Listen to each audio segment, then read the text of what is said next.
नमस्कार दोस्तों, आप सबका फिर से हार्दिक स्वागत है, अभिनंदन है। मैं संतवीर सर चैनल पर आप सबका हार्दिक स्वागत करता हूं। आज हम राजस्थान की हस्तकला को लेकर आगे बढ़ रहे हैं। हमने जिलों के अनुसार हस्तकला को पढ़ लिया। इससे पहले हमने पोट्री कला को बहुत शानदार तरीके से पढ़ा कि क्या पोट्री कला है। तो आपने नोट्स बना लिए होंगे। जल्दी से पेपर की तैयारियों में लग जाओ। मैं जल्दी से आपको इसी चैनल पर पेपर बनाकर उपलब्ध करवाऊंगा और उसके आंसर आप देना। तो आज हम बात करेंगे किसके बारे में? बातिक कला के बारे में। कौन सी कला है दोस्तों? बातिक कला। गुरजिया कौन सी कला है? बस यही कला है। कौन सी कला है? बातिक कला। और हम बात करेंगे बातिक कला पर। इसका उपनाम क्या है बातिक कला का? तो याद रखना, इसका उपनाम है वार्तिक कला। कौन सी कला है?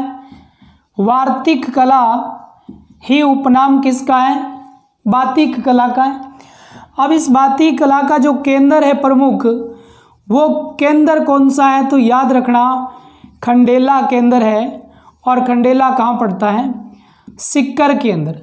इतनी बड़ी बातिक कला या वार्तिका कला नहीं है, लेकिन ध्यान रखना दोस्तों, याद जरूर रखना होगा कहाँ की है? खंडेला की है। इसका कार्य क्या है, इस पर जाएंगे हम। किसी भी कला का कार्य बहुत इंपॉर्टेंट है, उसका क्षेत्र बहुत इंपॉर्टेंट है, उसमें दिया जाने वाला पुरस्कार बहुत इंपॉर्टेंट है। तो इसका कार्य क्या है कि जो मोम के कपड़े होते हैं, किसके? मोम के कपड़ों पर कारीगिरी। किस पर? मोम के कपड़ों पर जो कारीगिरी है या कारीगरी जो है, उसी कारीगरी को हम क्या कहते हैं? वार्तिक कला या बातिक कला कहते हैं। ठीक है दोस्तों, एक कला आज की ये हुई। सेकंड कला हमारी जो है वो है दोस्तों कौन सी? कोफ्ता कला। कौन सी कला? कोफ्ता कला। और क्या है हमारी कोफ्ता कला? बस हम इसी पर जाएंगे। कौन सी कला है हमारी? कोफ्ता कला। जल्दी से शेयर किया करो, लाइक किया करो, कमेंट किया करो, ताकि हम उस जज्बे और जुनून के साथ आपको BSTC के अंदर, आपको रीट के अंदर वो महत्वपूर्ण सॉल्यूशन पर्सन भी करवा सकें, जिसमें आप आसानी से पेपर को क्लियर कर पाओगे। तो कोफ्ता कला क्या है और कहाँ की प्रसिद्ध है? ये पहला प्रश्न, इसका केंद्र कौन सा है? बहुत इंपॉर्टेंट। इसका केंद्र है वर्तमान में एक जयपुर का और एक है दोस्तों कौन सा? अलवर का। तो जयपुर और अलवर के अंदर कोफ्ता गिरी कला प्रसिद्ध है। ठीक है, उसके बाद आता है इसका मूल स्थान कौन सा है? कौन सा भाई? इसका मूलतः स्थान कौन सा है? तो याद रखना, कोफ्ता गिरी और सीरिया। कौन सा? सीरिया इसका मूलतः स्थान है। किसका? इसका। अब देखो कि कठोर जो धातु निर्मित होते हैं, कठोर धातुओं पर सोने की तारों का लेप, पता चला आपको? या लेपन, कि कठोर धातुओं की जो बनी हुई वस्तुएं होती है, उन पर क्या है कि सोने की तारें सी बनाई जाती है, उसी को कोफ्तागिरी कहते हैं। जैसे हम बात करें फौलादी बर्तनों पर। कौन सा? फौलादी बर्तनों पर, जो भी फौलादी बर्तन होते हैं उन पर यह कारीगरी की जाती है। जिस प्रकार तलवार जो होती है, उसका जो हत्था होता है उस पर की जाती है। देखो इस प्रकार ये तलवार होती है और इस तलवार का ये जो हत्था होता है, ये इस हत्थे पर इस प्रकार आपने देखी होगी कि सोने की सी तारें सी बनी होती है इस प्रकार। ये लो जी, ये कौन सी कला है? ये कोफ्तागिरी कला है। तो याद रखना कि ये जो तलवारें होती है, इस तलवार के हत्थे पर जो तारों का लेप होता है, उसी को हम कहते हैं। वैसे हम देखें भारत में तो ये दसीमक पंजाब की प्रसिद्ध है। और तलवारें यदि हम देखें तो वो राजस्थान में सिरोही की प्रसिद्ध है। सिरोही को तलवारों का देश, देवनगरी, बरखो यासक, राजस्थान का शिमला आदि उपनामों से जाना जाता है। वैसे हम देखें कटार का धनी किसे कहते हैं? अमर सिंह राठौड़ को कहा जाता है, जो नागौर के अंदर 16 खंभों की छतरी के लिए माने जाते हैं। तो यहाँ तक कोई प्रश्न यहाँ से बनेगा तो हम कर देंगे कोफ्तागिरी के अंदर कौन सा? अलवर और जयपुर। मूलतः कहाँ की है? ये सीरिया की है।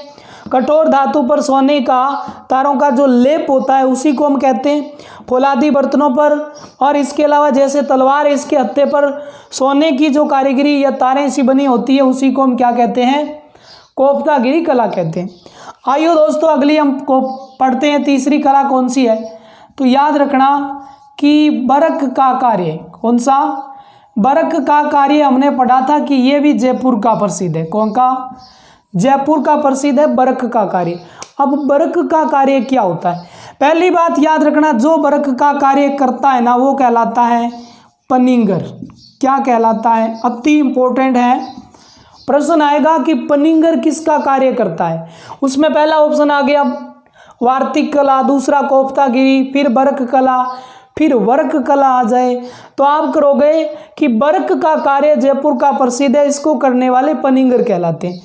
ये क्या करती है, कैसी है ये? तो याद रखना जितनी भी मिठाइयाँ होती है उन मिठाइयों को क्या किया जाता है? मिठाइयों को बनाया जाता है क्या? मिठाइयों को सजाया जाता है। या मिठाई जितनी भी होती है, काजू है, कतली है, ये देखो काजू कतली पड़ी है और इन पर क्या है, कई बार आपने देखा होगा ऐसे चमकी सी लगी होती है ऐसे। तो ये जो चमकी है यही कौन सा कार्य है? बरक का कार्य है। इनको करने वाले क्या कहलाते हैं? पनिंगर। सभी प्रकार की मिठाइयों को एक आकर्षित रूप में दिखाने के लिए हमें बरक का कार्य जरूरी है। ये कैसा होता है? याद रखना चांदी का घोल होता है और साथ में होता है हिरण की खाल का घोल। हिरण की खाल जो होती है ना उसका घोल बनाया जाता है, फिर इसकी काजू कतली के ऊपर डाल दिया जाता है। तो देखो पहली क्या हो, पहले आप पढ़ा बातिक कला। बातिक कटेगी है, खंडेला की है, सिक्कर की है, मोम के कपड़ा पर किए हुआ है कारीगरी। कोफ्तागिरी कला आप पढ़ ली जयपुर और अलवर की है। काम कटेगी अभी है, सीरिया की है, कठोर धातुओं पर है, फौलादी पर है, तलवार के हत्थे पर जो तारें बनाई जाती है सोने की सी वो।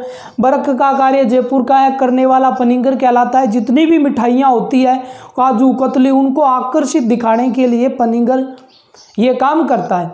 तो इसका जल्दी से स्क्रीनशॉट लो दोस्तों।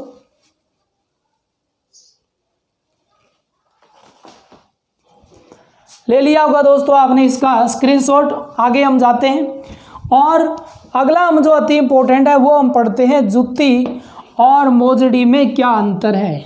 बहुत इंपॉर्टेंट, मतलब कौन सी कला हम पढ़ेंगे? हम पढ़ने जा रहे हैं चर्म कला। कौन सी कला? चर्म कला मतलब चमड़े की कला। कौन सी कला? चमड़े की कला पढ़ने जा रहे हैं। कौन सी कला पढ़ने जा रहे हैं हम? चमड़े की कला। कहाँ की प्रसिद्ध है ये ध्यान रखना। एक तो इसका केंद्र है जयपुर चमड़े की कला के लिए, ये इंपॉर्टेंट है। एक इसका केंद्र है जोधपुर, अच्छा प्रश्न है। एक इसका केंद्र है नागौर, अच्छा प्रश्न है। एक इसका केंद्र है भीनमाल, ये पड़ता है जालोर के अंदर। इस प्रश्नों पर जाना। कौन कौन से हैं चमड़े की कला के केंद्र?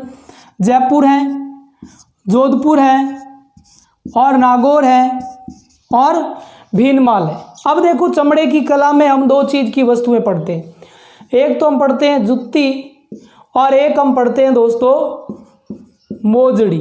पहले आता है जुत्ती और मोजड़ी में क्या अंतर लगता है आपको? जल्दी से कमेंट करना कि ये जुत्ती की पहचान और ये मोजड़ी की पहचान। जल्दी से कमेंट करो दोस्तों, आपके कमेंट का अब तक इंतजार है। कोई बात नहीं, बताता हूं मैं। जुत्ती जो होती है ना वो कासीदाकारी नहीं होती, कासीदाकारी नहीं होती, इस चीज का ध्यान देना। जुत्ती कभी भी कासीदाकारी नहीं होती, जुत्ती पर कासीदाकारी हम कर ही नहीं सकते। तो ऐसी कहाँ की प्रसिद्ध है? ये जोधपुर की प्रसिद्ध है। ध्यान रखना जुत्तियां ज़्यादातर जोधपुर की ही प्रसिद्ध है। जुत्ती पर कभी भी कशीदाकारी नहीं की जाती। दूसरा प्रश्न, मोजड़ी कहाँ की प्रसिद्ध है? फिर मोजड़ी याद रखना नागौर की प्रसिद्ध है, और नागौर में एक गांव आता है बड़ू गांव, बड़ू गांव, और बड़ू गांव के अंदर मोजड़ी प्रसिद्ध है। और ये यूनेस्को की सहायता से ये मैं लिख देता हूं संयुक्त संयुक्त राष्ट्र संघ के सहयोग से चल रहा है। कौन सा? ये बड़ू का जो मोजड़ी का कार्य है बड़ू नागौर के अंदर, वो चल रहा है यूएनओ के सहयोग से, संयुक्त राष्ट्रीय संघ के सहयोग से चल रहा है।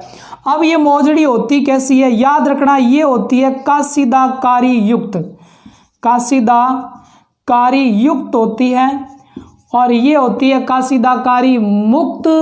इस पर काशीदाकारी नहीं होती, इस पर काशीदाकारी होती है। इसके अलावा मोजड़ी कहाँ की प्रसिद्ध है? बीनमाल की, और बीनमाल कहाँ पड़ती है? जालोर के अंदर। अब देखो दोस्तों, आता है बिनोटा क्या है? क्या चीज? बिनोटा क्या है? तो याद रखना, एक दूल्हा और एक दुल्हन की जो जुतियां होती है, उन जुतियों को ही हम क्या कहते हैं? बिनोटा कहते हैं। तो बताइए बिनोटा चरम कला में आया या नहीं आया? आ गया। तो इस प्रकार हमने क्या पढ़ा कि हमने एक चरम कला को पढ़ा, जुत्ती को पढ़ा। जुत्ती कभी भी काशीदाकारी नहीं होती है, जुतियां जोधपुर की प्रसिद्ध है, हम पढ़ के आए हैं। इसके अलावा मोजड़ी बीनमाल की प्रसिद्ध है, बड़ू गांव नागौर की भी प्रसिद्ध है। बड़ू गांव नागौर के अंदर जो जुतियां हैं वो यूएनओ संयुक्त राष्ट्र संघ के सहयोग से चल रहा है। और इसके अलावा हमने ये पढ़ा, अच्छे नोट्स बनाना, साथ में स्क्रीनशॉट लेते जाना। अब देखो आगे हम पढ़ते हैं हमारी अगली कला। कौन सी है हमारी अगली कला? उसी के बारे में बात करते हैं। हमारी कला है, उसका नाम है दोस्तों क्या? थेवा कला। कौन सी कला है? थेवा कला। अति इंपॉर्टेंट हमारी थेवा कला। देखो थेवा कला होती है, एक होती है आला थेवा। कौन सी? आला थेवा। दोनों में अंतर क्या है, इस चीज का ध्यान देना। ये है थोड़ी सी प्राचीन, सबसे पहली है, और ये है थेवा कला का वर्तमान रूप। थेवा जो कला है उसका क्या है? वर्तमान रूप जो है उसी को हम कहते हैं आला थेवा। दोनों की दोनों कहाँ की प्रसिद्ध है? ये भी प्रतापगढ़ की प्रसिद्ध है और ये भी प्रतापगढ़ की प्रसिद्ध है। इस पर जाना आप। थेवा कला जो है वो थोड़ा सा पुराना रूप है, उसका वर्तमान या आधुनिक रूप जो है वो क्या है दोस्तों? वो आला थेवा है। दोनों प्रतापगढ़ की प्रसिद्ध है। अब प्रश्न आता है, इसमें सिर्फ और सिर्फ हरे रंग का प्रयोग होता है। इसमें सिर्फ और सिर्फ किसका प्रयोग होता है? हरे रंग का प्रयोग होता है, लेकिन इसमें अन्य सभी रंगों का प्रयोग किया जा रहा है। अन्य सभी रंगों के कांच का प्रयोग हो रहा है। अब पता चला आपको? चल गया ना? हाँ, बस यही है कि थेवा कला क्या है, हमें पता चला। आला थेवा क्या है, दोनों के बारे में हमने पता लगाया। अब देखो एक ध्यान रखना कि थेवा क्या है। थेवा में हमारे पास दो शब्द है, थे और वाह। थे का अर्थ है धारणा और वाह का अर्थ क्या है? वाडा। धारणा कैसे? कि जितना भी सोने का कार्य है, सोने का जितना भी कार्य है उसे हम धारणा कहते हैं। और वाडा है जितना भी कांच का कार्य है, वो पूरा का पूरा कांच का कार्य क्या कहलाता है? वाडा। और धारणा क्या कहलाता है? सोने का कार्य। तो यहाँ तक आपके किसी प्रकार की कोई प्रॉब्लम नहीं है। तो इधर आ जाओ दोस्तों ट्रिक में कि हम जीटी रोड, कौन सी? जीटी रोड, हम जीटी रोड 95 पर, हम जीटी रोड 95 पर नाव लेकर साली के पास जा रहे हैं। किसके पास जा रहे हैं दोस्तों? साली के पास जा रहे हैं। ये ट्रिक है। इस ट्रिक में हम पूर्ण थेवा कला को पढ़ लेंगे। ये तो हमने पढ़ ही लिया, बस ये तो इतनी सी थी। ये हम पढ़ लेंगे पूरी की पूरी कि हम जीटी रोड 95 पर नाव लेके साली से मिलने जा रहे हैं। देखो ह पर क्या है, इस कला में जिस कांच का प्रयोग होता है वो कांच होता है हरे रंग का। हरे रंग का कांच का प्रयोग होता है और ये हरे रंग का जो कांच है ये है बेल्जियम कांच। कौन सा? बेल्जियम। ये बेल्जियम से निर्यात होता है, बेल्जियम से लाया जाता है हरे रंग का कांच, इसे बेल्जियम कांच कहते हैं। मैप पर क्या है इस बात का ध्यान देना। पहले क्या हुआ? हरे रंग का, उसके बाद क्या है? हम, और फिर हम क्या कर रहे हैं कि जीटी रोड 95 से हम नाव लेके साली के पास जा रहे हैं। ठीक है, मैं को एक बार छोड़ देना दोस्तों। अब आ जाओ आप किस पर? टी पर। किस पर आ जाओ? टी पर। तो टी पर क्या है? और जी पर आ जाओ, सॉरी टी पर नहीं, जी पर। तो याद देना कि जस्टिन और वक्की। कौन सा वक्की? जस्टिन वक्की। और इधर भी साथ में ले लेते हैं इसको, महेश राज। कौन सा राज है? ये है महेश राज। ठीक है दोस्तों, महेश राज को क्या होता है, एक तो 2015 के अंदर इसे पद्मश्री मिल जाता है और 2017 के अंदर इसे राष्ट्रीय अवार्ड मिल जाता है, कोई प्रॉब्लम नहीं। और यहाँ पर जस्टिन वक्की की बात करें तो 2019 के अंदर इसे राजीव गांधी पुरस्कार दिया जाता है। क्यों? पता चला? क्योंकि जस्टिन वक्की ने इसे अंतर्राष्ट्रीय पहचान दिलवाई है। हमारी थेवा कला को अंतर्राष्ट्रीय पहचान किसने दिलवाई? जस्टिन वक्की ने। इसलिए 2009 के अंदर इसे राष्ट्रीय पुरस्कार दिया गया था, राजीव गांधी पुरस्कार। और महेश राज की यदि बात करें 2015 में इसे दिया गया था पद्मश्री का पुरस्कार और 2017 में दिया गया था राष्ट्रीय अवार्ड। कौन सा? राष्ट्रीय अवार्ड दिया गया था। इस बात पर जाना। हो गया यहाँ तक कंप्लीट। अब देखो जीटी टी पर याद रखना कि राज्य की ये पहली कला है, पहली कला है जिस पर डाक टिकट जारी हुई है। डाक टिकट जारी हुई है और ये डाक टिकट जारी हुई है 5 रुपये की, और 5 रुपये की डाक टिकट जारी हुई है कब? 2002 के अंदर डाक टिकट जारी हुई है। पहली कला है जिस पर डाक टिकट जारी हुई है थेवा कला, 5 रुपये की। अब जीआई से क्या हो गया? जीटी से क्या हो गया? जीआई टैग इस पर दिया गया है। राजस्थान की एकमात्र कला है जिसे जीआई टैग मिल चुका है। क्या मिल चुका है दोस्तों? GI tag. हम बात करेंगे जीआई टैग क्या है। फिर अब तक इस कला के अंदर जितने पुरस्कार मिल चुके हैं उन पुरस्कारों की संख्या कितनी है दोस्तों? 9 है। पहला पुरस्कार मिला था 1965 के अंदर। अब तक थेवा कला में 9 पुरस्कार मिल चुके हैं। पहला पुरस्कार मिला था 1965 के अंदर। अब इधर आ जाओ, 5 कलाकारों को क्या हुआ है? 5 कलाकारों को राष्ट्रीय पुरस्कार भी मिल चुका है। राष्ट्रीय पुरस्कार भी मिल चुका है। कितने कलाकारों को? 5 कलाकारों को यहाँ पर राष्ट्रीय पुरस्कार भी मिल चुका है।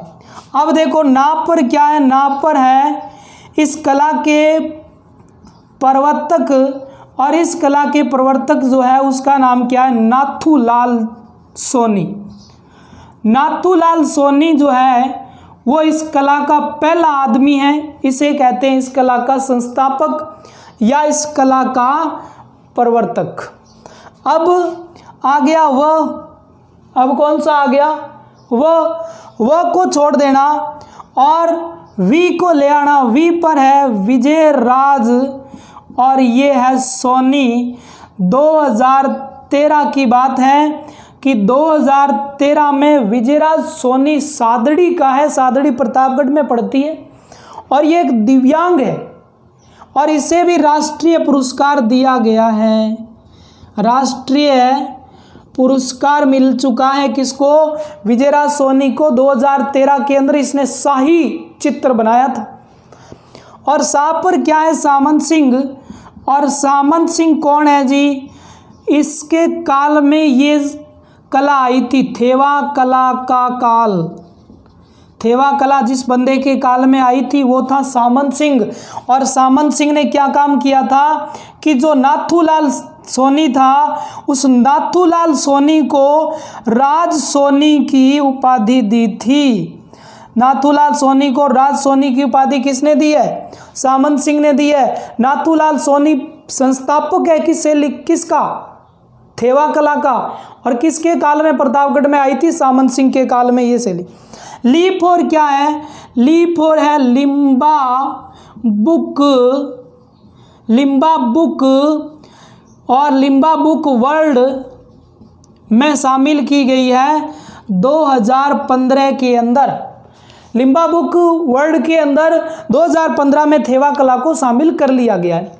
तो यहाँ तक किसी प्रकार की प्रॉब्लम नहीं है। ये थी हमारी थेवा कला, कोई प्रॉब्लम नहीं है दोस्तों। हाँ, इसके कुछ कलाकार और हैं, जैसे जगदीश लाल है, जगदीश लाल है, इसके अलावा बसंत लाल हैं, कुछ कलाकार हैं इसके। अभी कौन है? जगदीश लाल है। इसके अलावा कौन है? बसंत लाल है। इसके अलावा कौन है? राम प्रसाद है। इसके अलावा कौन है? मणि लाल है। तो ये जो कलाकार है वो इस शैली के वर्तमान कलाकार है। तो ये थी हमारी थेवा कला। और ये थेवा कला कहाँ की प्रसिद्ध है कि कांच के जो बर्तन होते हैं उस पर सोना या चांदी की सूक्ष्म कारीगरी जो होती है उसी को हम क्या कहते हैं? थेवा कला। तो इस चीज़ को ध्यान देना कि इस प्रकार आला थेवा और ये थेवा कला प्रसिद्ध है, कोई प्रॉब्लम नहीं है। ट्रिक को याद रखना कि हम जीटी रोड पर नाव को लेकर साड़ी के पास जा रहे हैं। जीटी रोड कौन सा है? 95 वाला। अब आगे आ जाओ। अब हम आ जाते हैं जिस कला पर, उस कला का नाम है दोस्तों क्या? उस्ता कला। कौन सी कला? इधर उस्ता कला है, इधर है ये मथेरना कला। कौन सी कला है? मथेरना कला। और इधर है उस्ता कला। यदि हम दोनों कलाओं की बात करें तो दोनों कलाएं बीकानेर की प्रसिद्ध है। इस प्रश्न पर जाना आप कि दोनों कलाएं कहाँ की प्रसिद्ध हैं? बीकानेर की। ये कला भी कहाँ की प्रसिद्ध है? बीकानेर की। ठीक है।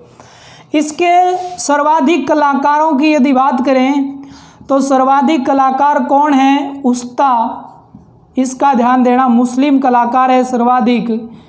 और यदि हम बात करें इसके अंदर तो इसके भी सर्वाधिक कलाकार कौन है? उस्ता मानो तो कौन है?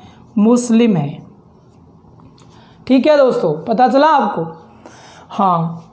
और हम यदि बात करें कि ये कला कैसी है तो ये है कि जो ऊंट होता है, ऊंट की खाल पर क्या होता है कि सोने की कारीगरी जो होती है उसी को हम क्या कहते हैं?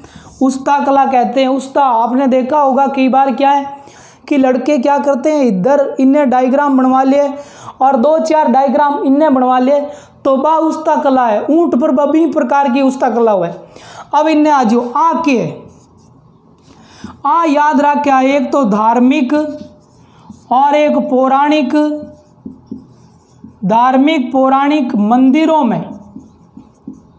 मंदिरों में धार्मिक पौराणिक ग्रंथों का भित्ति चित्रण। पता चला आपको? कि धार्मिक या पौराणिक मंदिरों में धार्मिक या पौराणिक ग्रंथों का भित्ति चित्रण जो होता है, कई बार आपने देखा होगा कि ये मंदिर है, इसके अंदर राम सत्य, राम हनुमान, हनुमान लक्ष्मण, लक्ष्मण, ऐसा कुछ पंक्तियां लिखी होती है पौराणिक किताबों की, तो वही आती है, जैसे गीता की हो जाए, रामायण की हो जाए, वो किताबें। तो यहाँ और यहाँ आपको पता चला होगा, दोनों कलाओं को मैंने साथ में लिया है, लेकिन पहले मथेरना कला को पूरी कर देता हूँ। इसके जो भी ये कला है, ये जैन धर्म को समर्पित है, इसको ध्यान देना। किसको समर्पित है? ये जैन लोगों को ये कला समर्पित है। और इसमें सबसे ज़्यादा जो चित्र बने हैं वो बने हैं हिंदू व जैन संप्रदाय के, और जिन लोगों ने बनाए हैं वो है मुस्लिम। अब पता चलो कि बनाने वाला मुस्लिम है, शैली जैन लोगों को समर्पित है, चित्र बन रहा है हिंदुओं का, और बना कौन रहे हैं? मुस्लिम लोग। तो ये सांप्रदायिक शैली हुई या नहीं हुई? सांप्रदायिक क्या कला? कौन सी कला है ये? सांप्रदायिक हस्तकला है ये। मथेरना कला एक सांप्रदायिक हस्तकला है। अब ये लोग क्या करेंगे कि ऐसा चित्र बना लेंगे, लेकिन यहाँ पर अपना साइन करेंगे और उस दिन की दिनांक भी डालेंगे। ये मथेरना कला की सबसे बड़ी विशेषता है। जैसे आज तारीख मान लो 25 और 5 और 2020, और नीचे के डाल दी खुद की तारीख, डालना साइन कर दियो, जी हाँ वो कर दियो, PRAKASHO कर दियो। तो मथेरना कला के जितने भी उस्ताद कारीगर थे ना, उनकी सबसे बड़ी विशेषता थी कि यहाँ पर पौराणिक चित्र बनाया और नीचे उसी दिन की तारीख डालना और साइन करना। ये एकमात्र चित्र शैली की विशेषता वो है मथेरना चित्र शैली, मथेरना हस्तकला। अब आ जाओ इधर उस्ता कला। इसको पहले इसको मैं साफ कर देता हूं। लो दोस्तों, कोई दिक्कत नहीं। इस कला के अंदर यहां तक याद करने के बाद याद करना आप महक। महक कहां जा रही है? महक मुल्लर को लेकर, महक मुल्लर कहां जा रहा है? हज को जा रहा है। महक मुल्लर कहां जा रहा है? हज को जा रहा है।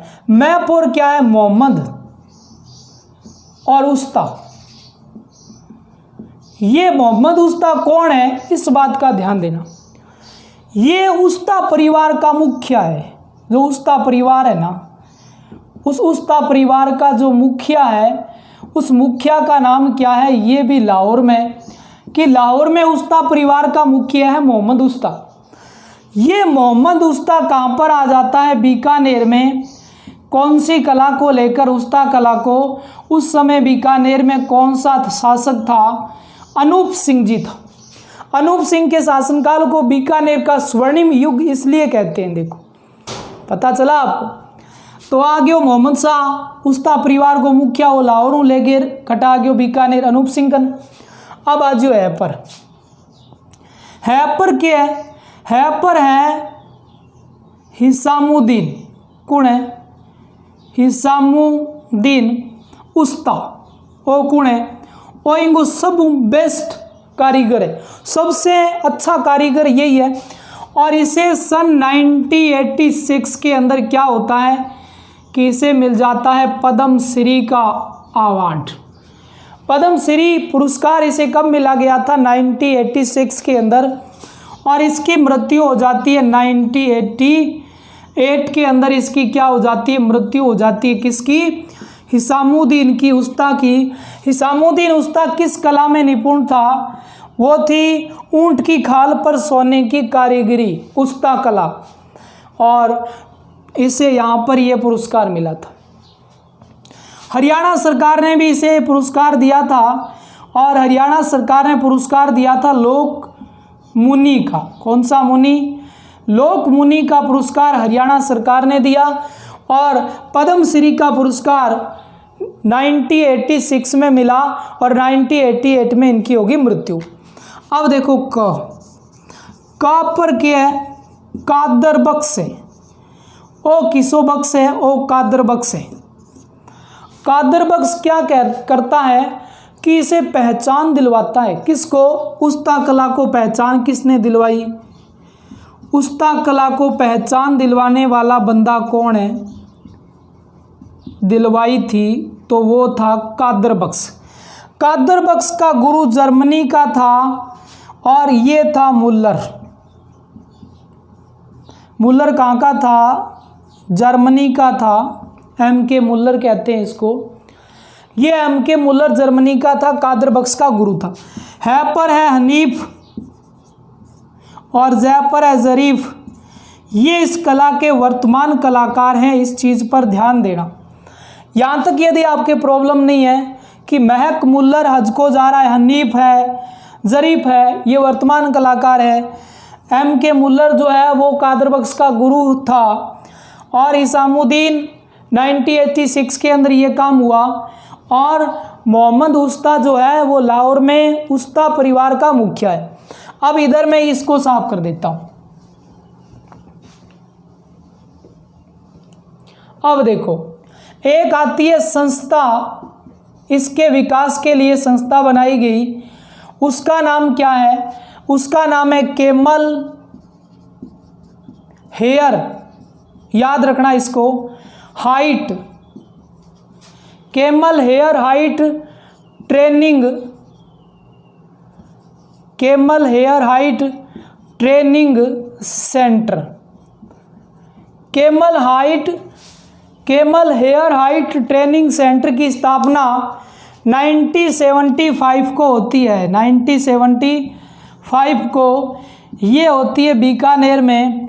ये संस्था क्या काम करती है कि जितने भी उस्ता के कारीगर हैं उनको संरक्षण प्रदान करती है।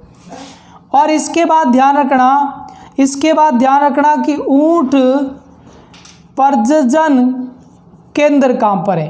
केंद्रीय ऊंट प्रजनन केंद्र की स्थापना 1984 में हुई थी।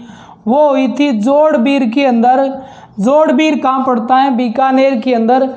इसी जोड़बीर बीकानेर के अंदर केंद्रीय प्रजनन केंद्र की स्थापना हुई थी ऊंट।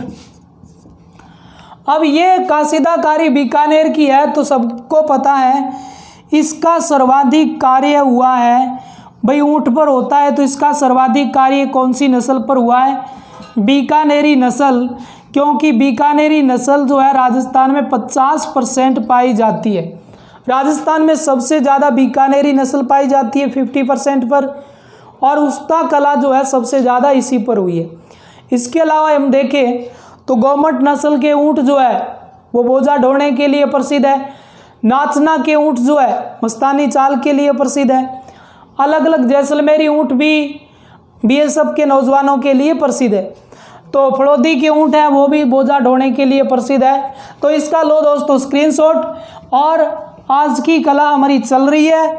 अब यदि आपसे प्रश्न आए कि मथेरना कला का रंग कैसा था तो सुनहरा था। मथेरना कला का रंग कैसा था?